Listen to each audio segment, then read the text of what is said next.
On August 4th, We know things about Dick. the secret is out. How old are you? 23? Is that your combined ages? Dick, There's no need to be snotty. rated PG-13, opens everywhere when... Rolling Stone raves Team America is outrageously, gut-bustingly hilarious. It's the hottest look ever at naked puppets. Amazing. This is the funniest movie of the year. Team America, World Police. Rated R. Only in theaters tomorrow. Hello, everyone. Welcome back to the Not Content Podcast. My name is Jerome and The Not Content Podcast is part of the From the Queue podcast YouTube channel. Please like and subscribe if you are on YouTube. Please give a 4 or 5-star review on Apple or Spotify so people can discover what we are doing here at the Not Content Podcast. My co-host is Brian. Normally we would be discussing one movie, but because of the way the schedule has worked out and because we want to keep consistent with our America theme, we have 2 movies that we are going to be discussing today, both of which have important anniversary connections. That's kind of our motif for the summer and possibly beyond, is important anniversaries. We will be discussing the 25th anniversary of the movie Dick. Yes, that's the real name of it. And the 20th anniversary of Matt Stone and Trey Parker's follow-up to South Park, Bigger, Longer, and Uncut. Movie-wise, Team America, World Police. First, we are going to discuss Dick, which came out in 1999 and is a fascinating watch because just 6 years after this movie came out, the real Deep Throat was revealed, and we'll get into all the ramifications of that very shortly. Brian, Dick, we are not going to do any Dick puns on this episode of the podcast. I'm putting that out there. We do not need to do that. We are mature adults. Brian, what did you think of this movie starring Michelle Williams and Kirsten Dunst? Well, I think, you know what? I think I messed up by not watching All the President's Men first, and I still have never watched it. I've rented it twice. I cannot believe this. And I just can't, I don't know what it is. Most offended. I know. That's why I didn't have know this, questions. and now I'm mad. I I'm have very many pissed questions. Okay, why is Will Ferrell and the other guy acting like that? They're supposed to be parodying them, right? They're supposed to be parodying. They're parodying the actual Woodward and Bernstein. I will say their parody probably closer than we might want to believe about these two, but that's neither here nor there. So yeah, we got Will Ferrell as Bob Woodward. I mean, this is a movie that I would say is very much, it's a weird, it takes place in 1972 through 1974.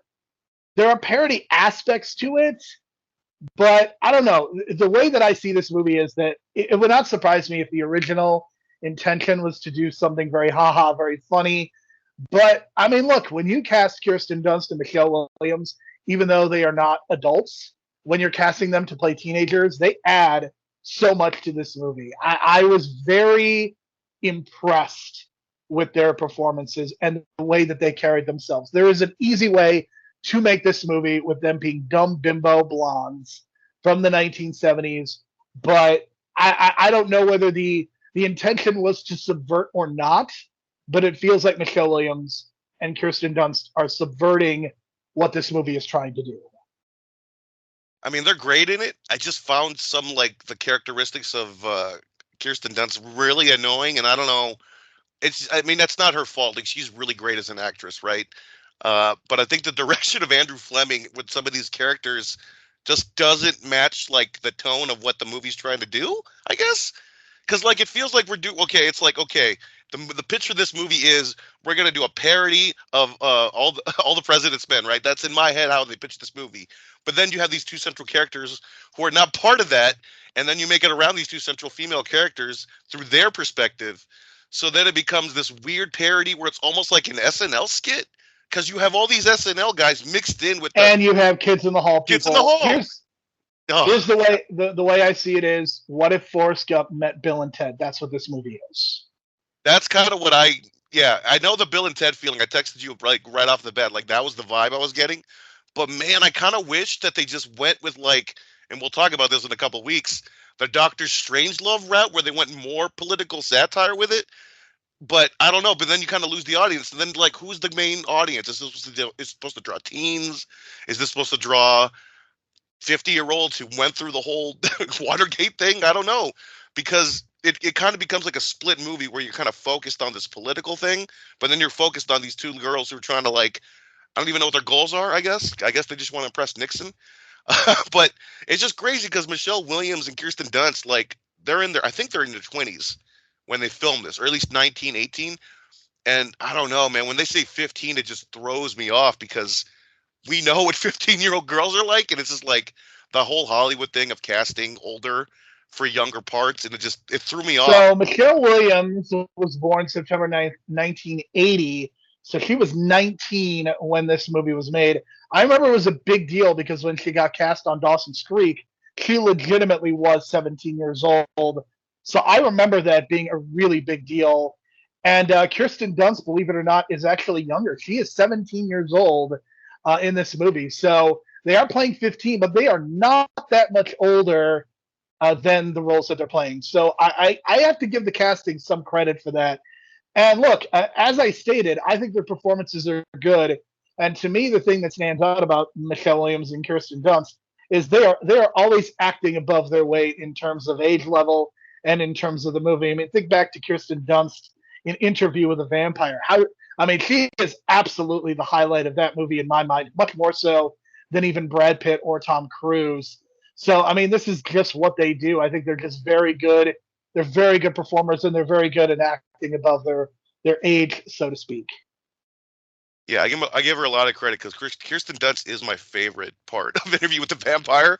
But it just throws me off because I can't tell if they're supposed to be dumb or if some of these kids were that dumb. But then I don't know I think I'm just spoiled because I watched Juno when I was like 18, and that kind of changed my perspective on how teenagers are written in movies. And I know that's I get it. It's Juno's like such a long time ago, and that was like written for like a smart crowd, so to speak. But I don't know. I just think I'm kind of like, as I've grown older and I've seen movies in more recent years, that like teens are like so much more smarter than this now. I don't know. That's kind of where I'm kind of like frustrated with this movie because I feel like these girls should be smarter, but they're just not. And then the other thing too is like they don't have any motivation until the third act where they want to take Nixon down. Like, I think they should have just wanted to take Nixon down from the start. Then I would have been more into the journey. It's a part of the build-up. It's a part of. I mean, I think their relationship with Nixon is meant to kind of echo America's relationship with Nixon. Like, they really want to like him and they want to embrace him as the president, but ultimately, they cannot do that because the man is just so evil. I don't think they're playing stupid. I have to give the movie some credit. I think it's a little bit more clear. I think that what they're doing is they're more naive and stupid. And I think once they actually realize what's going on and they decide they want to get Nixon out of office, I actually think that plays well. I think the biggest issue for me is that, and this is part of the problem with comedies, like either you find it funny or you don't. And for me, there were not nearly enough laughs. Like the performances were good, but there wasn't enough comedy in the movie. And that's why I think we kind of come to the same place in terms of rating the movie, but in my opinion, I just don't think there are enough. They're not enough laughs. But I do the performances. I specifically have to give credit to Dan Hedaya, who we've talked about a couple times on this program before, but I think he does a great job of Nixon. I mean, Nixon is so easy to parody, and it's been done to death. But I mean, this is a very good comedic rendition. Again, I wish he were. I wish it was funnier, but I think Dan Hedaya kind of nailed it. Yeah, every time I see him now, I keep thinking of him as like the bad dictator from Commando, which is just ridiculous because it's some made up Latin country. But he's also the dad in Clueless, I think. So yeah, or not the dad in Clueless, maybe not, but I don't know. But I just think of him as that role in Commando. But in this case, like I guess he's better than Anthony Hopkins in terms of the cinematic Nixons that we've seen, because I mean Anthony Hopkins didn't even bother with too much makeup in that one with Oliver Stone, but in this case like he didn't really need the makeup because he already had that kind of like face, so that kind of worked. And I don't know, Nixon was a little heavier I guess, but that's fine. But I was more impressed with the casting of Henry Kissinger, but with Sal Rubinek. You've seen him before. He's like one of those character actors from the 80s and 90s. He just looks the part of Henry Kissinger, and I was shocked at how good that casting was. But then you got like random people, like Harry Shearer is just like shows up for 5 minutes, and that seemed like kind of a waste. And I felt like Dave Foley was kind of miscast, to be honest. Like Dave Foley can be so much more. Like he's so funny, but in this case, he wasn't trying to be funny. They needed somebody to be the straight man, I guess, and I think that's kind of what Dave Foley does. Like in comedies, he does tend to be the straight person, and this is something that we saw, I think, to an extent on news radio as well. So, I mean, it's not a total surprise, and I think depending how much you know of the real story, I just think that it's going to color your view on this movie. I mean, I'm somebody who has read the book All the President's Men, seen the movie, kind of read a couple of their follow-ups, read the book that came out after it was revealed who Deep Throat was, and we'll get into those plot elements in just a second. But I think what makes this movie such an interesting artifact is that this was at a time when there were a lot of questions about who Deep Throat was, and you have this movie which purports to, in a more satirical fashion, like what if Deep Throat was just these two random girls who happened upon a list of creeps, so to speak, and then that's kind of the thrust of the movie. And you've got the element of they're going to be youth advisors, they're going to walk Checkers the dog. Do you know the actual story of Checkers the dog, Brian? Not really. I think we heard the story in U.S. history class like 20 something years ago, though, but I can't remember. So this is a very quaint story in light of many recent events, and really the whole Richard Nixon situation itself is kind of is just that. But when Richard Nixon was running for vice president, there was some controversy about him keeping a dog that was given to him, I guess, as a gift. And in order to counteract this situation, he went on a television show and basically kind of poked fun at himself and talked about the fact that he was going to keep Checkers the dog. And it was this very cutesy kind of thing. Took place just before he was running for vice president of the United States. And it's just this really amusing thing. So yeah, he raised the money to do this to give this big Checkers speech, and it was kind of very emotional. It's just really funny to think that Checkers the dog. So this Checkers speech was in 1952. There is no way that Checkers the dog was alive in 1972. So they definitely they took some creative license. But I mean, I think it works for this movie. This is not meant to be historically accurate, so I can definitely forgive it. But the Checkers story is so quaint, given what is going on in politics right now. So when you say that, it makes me think, oh, they just got another Checkers the dog, and he's just, it's kind of like the Dread Pirate from Princess Bride. They just keep, spreading the moniker. So who knows? Maybe there's been more than two Checkers the dogs for all we know. Because, man, when you say it like that, it's like that teacher that never tells the students that the pet dies and they just replace it. And then it always becomes this like pet that's always throughout the history of the school or whatever. So, yeah, I get it. But, yeah, I think this movie's strength is like obviously the set design. I love the colors. I love the way they use the flag at the end with the clothes, even though I don't know if that's illegal or not. But yeah, I just love the look and feel. I mean, it definitely has that 70s feel. And of course, the soundtrack I was mentioning to Jerome, like at least 3 or 4 of these songs are on the Guardian soundtrack, which is cool. And then it's weird because as soon as I said that, while one of those Guardian songs was playing, Ryan Reynolds shows up on screen, and I was thinking maybe he is Marvel Jesus because he just shows up out of nowhere. And when I was talking about Marvel that has nothing to do with this movie, and all of a sudden Ryan Reynolds shows up. So I don't know, maybe that was just weird timing or whatever. But man, a weird Ryan Reynolds performance, not the Ryan Reynolds that we know at all. Yeah, and it's weird because people think, or we're supposed to think he's the son of the guy, but he's not even the son of Dave Foley. He's just a friend. So and Mary Jane made out 6 years or 3 years before that would be relevant. Yeah, and she was underage, so that's even worse. But what are you going to do? It's the 70s. But yeah, this was an interesting watch, I think. I like that it's 90 minutes. I just think some of the tone is a little off, but I did enjoy like. With you, I think the tone is the off. casting. Yeah, the casting was good though.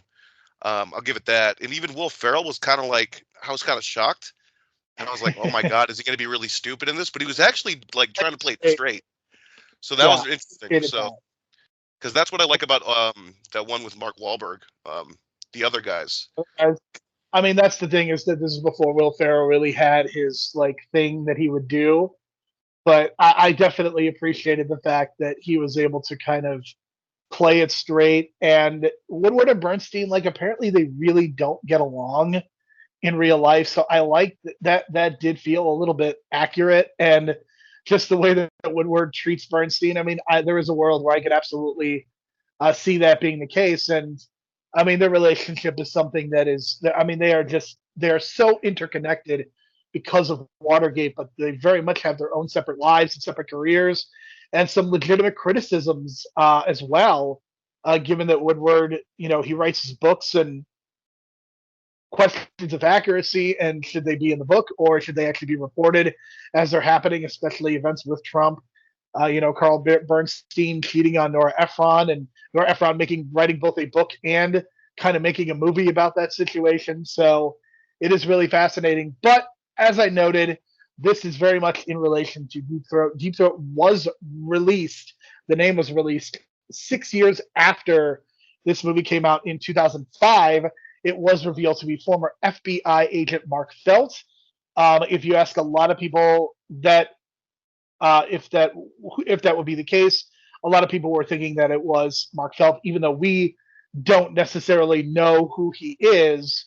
He is definitely somebody within the community where it does make sense. So that's kind of where we're at, and I think that this was just a really fascinating watch to me, kind of a historical curiosity in terms of an artifact from both the 1970s as well as 1999, because this is also around the same time that 70s show. So there was some 70s nostalgia that is morphed into 80s, and I guess we're going to be getting into some 90s nostalgia as well. But in terms of the movie itself, I would give this a solid 6 out of 10. I think this is a movie that has some very good moments, but those are not really enough. I wish that this movie had been a lot funnier, and I think the movie is still worth a watch just because Kirsten Dunst and Michelle Williams have great chemistry together, and I think their individual performances both hold up really well. Yeah, I'll give it a 5 out of 10. I just think Andrew Fleming is not like a great, strong director. I think if you had a stronger director that can get the tone down and more of the characters down. If you had somebody like Amos Sedaris, or if you had another, or Amy Heckerling. Yeah, that would have been good. Yeah, she would have found the tone. Like Andrew Fleming, it seems like he can write some good scripts. I mean, The Craft has become like a cult '90s hit, especially with chicks from that era, and it's huge from that era. So I got to give credit to him for that. But in this case, this is so much more under the radar compared to that. I also wanted to mention the New Beverly Cinema that's in LA, about 20 miles from my house, owned by Quentin Tarantino. End of the month, they're doing a double feature with Dick and All the President's Men. I will not be attending, but I had to text that to Jerome because that was so fitting, and I found that during the middle of the movie when I was watching Dick, I found that tweet, and I was just kind of like, well, my timing is awesome today. Absolutely. All right. That was the 25th anniversary. Let's talk about a movie that is celebrating its 20th anniversary, Team America World Police. Brian, I have something very fun that you may not realize. Do you know what movie also came out in 2004? Trying to think. 2004, Shaun of the Dead. I remember. That's Shaun of the Dead, but something that might be in the Team America sphere, so to speak. Dang, I'm trying to remember. 2004. What else? Great. This is great. So I'm going to give you a hint. It was directed by Jonathan Frakes. Oh, I know what you're talking about. Thunderbirds Ago. And you know how I remember that? Because we got it at Blockbuster like 3 years after it came out as a new release. I swear to God, because I started working at Blockbuster in 2006. That movie came out in 2005. It was listed as a new release in 2007. Thunderbirds, the live-action movie, came out in 2004, also celebrating its 20th anniversary. We will not be reviewing that, but I thought it was funny. given that Team America is, of course, married. Well, you mentioned Jonathan Frakes, and I forgot to mention already, but I am 4 episodes away from ending the original run of Star Trek, and I'm very close to starting the Next Generation. So, great timing. There you go. So yeah, for a movie, Paramount thought this would be cheaper than a live-action movie. It definitely was not. This is not a box office success by any means, but it definitely has an audience. And I think part of it is because of Trey Parker and Matt Stone. You've got the music. You've got also a movie that very much feels like a product of its time, very much a creature of post 9/11. You have specific references to weapons of mass destruction, very closely related to the Iraq War. You've got Kim Jong-il, who was the leader of North Korea at the time. You've also got a lot of discussions of racism against brown people, which is kind of a mixed bag. Because on the one hand, they seem to critique it, but they don't really do anything beyond that. And that, I think that's part of what hasn't held up very well. But there are definitely a lot more maps, a lot more laughs to be found, I should say. Can you believe, Brian, I'm going to tell you who the cinematographer, the director of photography was for this movie, and you are going to love this. Are you ready? Do you know who it was? Not off the top of my head, but I'm going to look it up right now, and then we're going to go through their list together. It's Bill Pope. That name should be very familiar to you. As I'm looking at it right now, he seems to be a Sam Raimi guy, right? And a Wachowski guy. Not just a Sam Raimi guy, but he is a Wachowski sister guy as well. He was the director of photography for all 3 Matrix movies, Spider-Man 2, Bound, which recently got a Criterion release, as well as the 2016 Jungle Book. He was also, unfortunately, the cinematographer for Unfrosted and Ant-Man and the Wasp: Quantumania. So he had a good run, but I don't know, those last couple, not very good. But you've got Bill Pope, one of the legendary cinematographers, in kind of helping to facilitate the look of this movie, which I think does hold up really, really well. I think this is a movie that it's not. I think I love this movie in 2004. I still like many elements of it now, but definitely a lot of it hasn't really aged as well as I would say. I would agree, but I think that the soundtrack is like the strength of the movie, maybe. Because I'm like, when this past 4th of July on Instagram, I kept seeing these like posts, tailored posts or whatever, but 2 or 3 of them were the live performance of America Fuck Yeah with Trey Parker and Matt Stone at some giant concert, and then, like, the whole crowd's going wild, and they got like the red, white, and blue going. So that might be the legacy of this movie, to be honest, because I think a lot of people know that song of like America Fuck Yeah, and they don't even know where it comes from, but it just becomes like this internet thing, and it kind of spreads. And this was 20 years ago, and you got a lot of people knowing the lyrics. So that's kind of where I think it's like, I think the soundtrack really is the one that kind of sticks out, other than the craziness with the puppets and all the explosions and the sex scene and whatnot. But for some reason, I think that's what sticks out. And then, I don't know, I feel like Matt Stone and Trey Parker's strengths are the music, not necessarily like the humor or whatever. It's just like they make really catchy songs. And that's what kind of sticks out for me when it comes with like South Park and these guys. Like, that kind of shows you, like, Book of Mormon. Like, I still haven't seen Book of Mormon live, but again, like, does it seem like it's like a crazy vulgar play or stage musical? I don't know, because it seems to draw a general audience, right? So they must know something, or they must know what they're doing when it comes to music. And I think they draw a general audience better with their music than their humor. And that's why I think Book of Mormon is so successful compared to a movie like Team America, where I don't. The other thing is that the reason why I think Trey and Matt can be successful versus when they're not, I think when their humor and their satire is more focused on the characters, I think it works. And when it gets out of the characters, or when you are not able to really connect, I think that's where they lose me. That's the difference with Team America. I don't think I to an extent, I think you can get into Gary's character, but the others are just so parody that I think it's really hard to invest in the movie itself.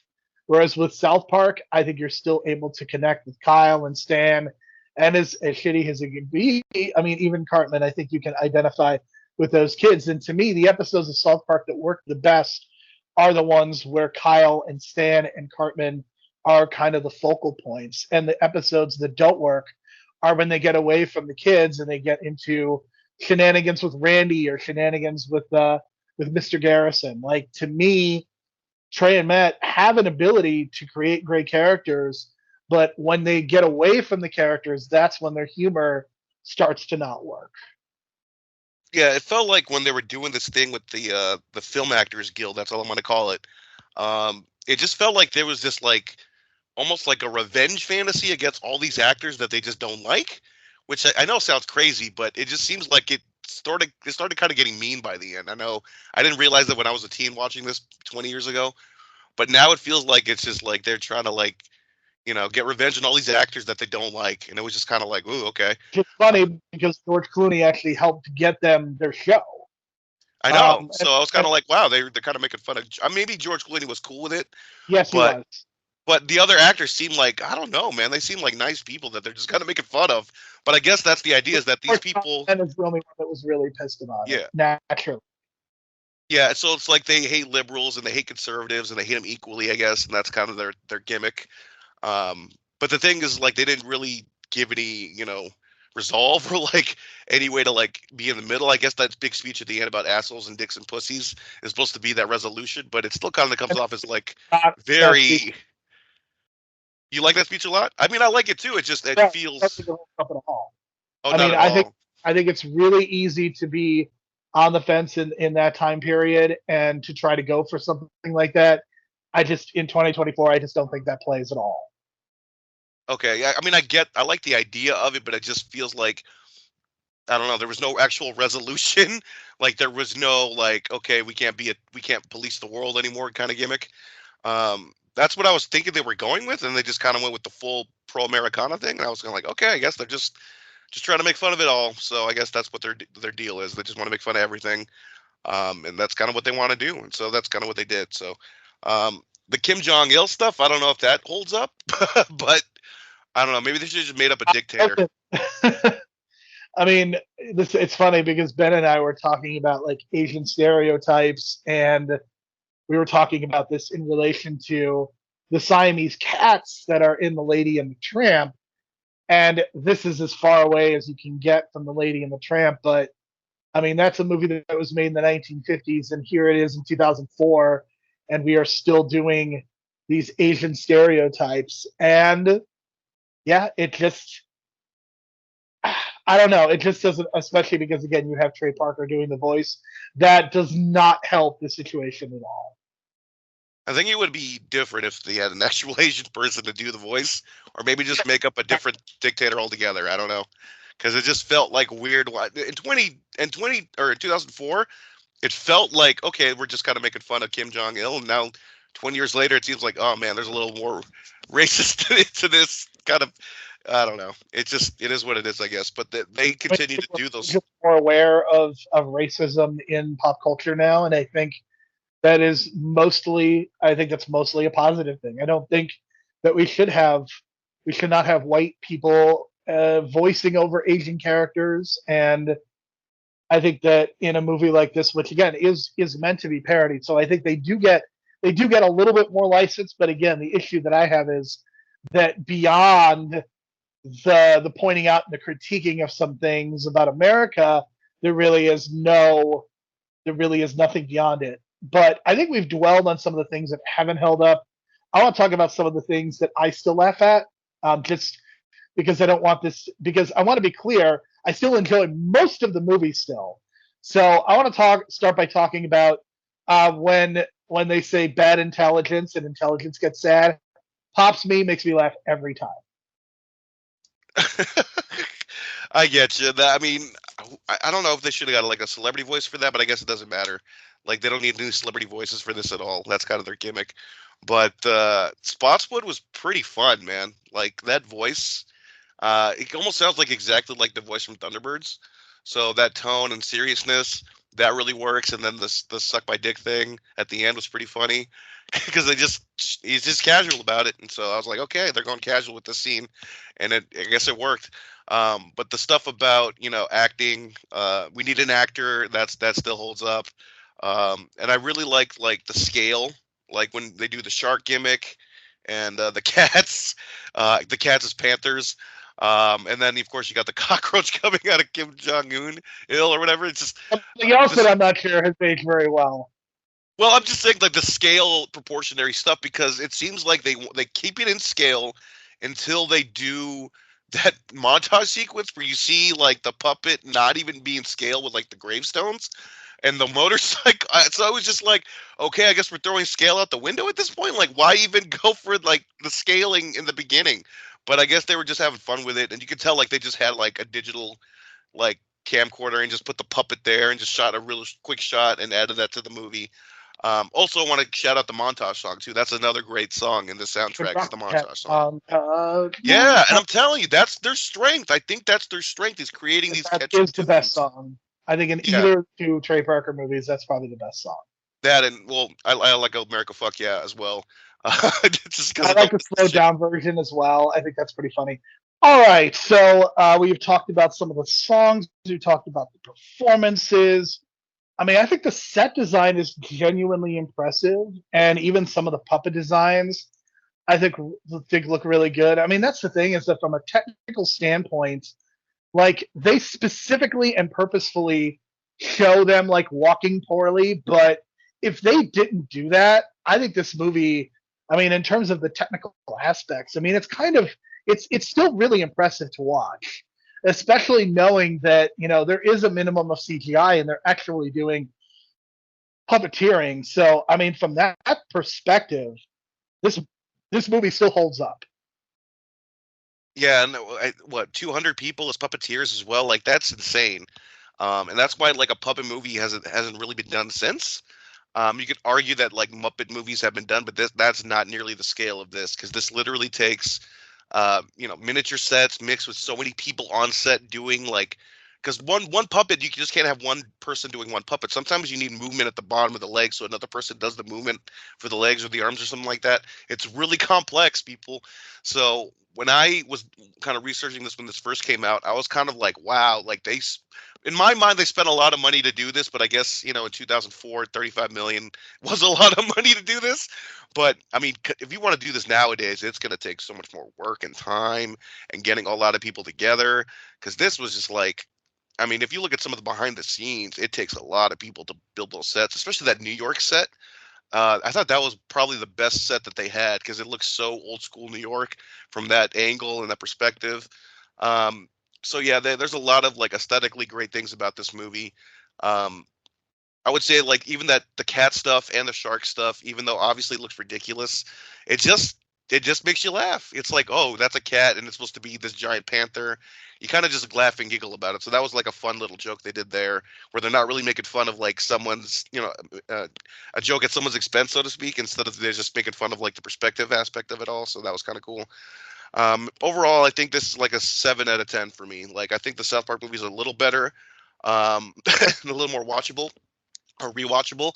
But I do think the two best songs that I've heard from Trey Parker and Matt Stone are the montage song and America Fuck Yeah, which comes from this soundtrack. So, and it was kind of weird too. I don't know, like I think the sex scene may have been edited because I remember a different version in the theater. I don't know if you remember a different version of the theater or whatnot, but it just seems like they edited it when they The went on puppet sex DVD. scene was part of the unedited version. It was, I guess, because I guess they originally had that scene to distract the MPA from some of the other stuff they were doing. So I guess they purposefully put that scene in to cut it out, which is pretty brilliant if you ask me. Yeah, that's one of those techniques I've heard about things getting slipped by editors and stuff like that, or like editors trying to slip things past the MPA. So it was a good move. It was a smart move, and yeah, it definitely felt like this was a different version that I watched online because I couldn't find. I didn't want to like spend the $3 quickly. As soon as I found a quick link, I just watched it all the way through. So it might have been the edited version or something like that. But when I saw this in theaters, I felt like this was like a different kind of version. But I don't want to get into graphic detail, but it just felt like it was edited down. But yeah, that scene is just ridiculous because I remember the crowd just like I don't know, like shock and awe was the reaction to it. But nowadays, I think that would not really shock an audience, considering what I've just seen in some movies lately in some theaters. So there you go. I mean, the sex stuff might traumatize Gen Z given their feelings on it, but that's neither here nor there. I'm right there with you in terms of the rating. I still enjoy the movie for what it is. It definitely does not hold up as well as the South Park movie, or as much as it would have in 2004. So that's kind of where I'm at. That is our discussion of two American-made movies, that being Team America as well as Dick. Brian, any final thoughts before we end our show for this week? I guess with Team America, I thought it was a lot better when I was younger, but obviously some things don't age well. But over the years, this kind of shows me that, I think Trey Parker and Matt Stone really are not, their strengths are not working with live actors. I think that's what I'm getting at here, is because obviously South Park's animated, this is puppet movie. It seems like they don't want to work with actual live actors because they piss them all off. So if you piss them all off, no one wants to work with you. I guess that's why they kind of end up where they are. But hey, their Paramount deal, they're making bank. So what can I tell? What can I say? You know what I'm saying? Like, they're not working with live actors. They're just working with voice actors, and that's all they need to do. For sure. So yes, two very interesting movies. Next week, I mentioned a little bit earlier, you are going to hear Ben and I's conversation. Ben Phillips and I discussed the next 22 movies on our combined Disney list. It is the most disagreement that we will have on any of the 3 episodes that we are recording. So definitely look forward to that. And then in 2 weeks, we are going to kind of end our patriotic theme by talking about Doctor Strangelove, the 60th anniversary, Brian. Can you believe it? Doctor Strangelove is 60 years old, and we are going to get to talk all about Peter Sellers, among a whole other list of things. I am so excited to talk about Doctor Strangelove. I am as well, and I know this might be a controversial statement for some people, but I think it's my favorite Stanley Kubrick movie. I just dig the humor, and I dug the humor when I first watched it in 11th grade, and we watched it in class, and me and only a few people understood the humor. We were just having a good time, and some of the people in the class were not understanding what was going on at all. But man, I just love this movie to death. I think there's still a relevant Las Vegas joke in this movie that's 60 years old that's still relevant to today. But yeah, we'll talk about that famous joke in 2 weeks, because that's probably my favorite joke in the whole movie, considering that there's no fighting in the war room. So. For sure. For Brian, I'm Jerome. Thank you so much for listening. We will talk to you again, the two of us, in 2 weeks. I will be here next week with Ben Phillips.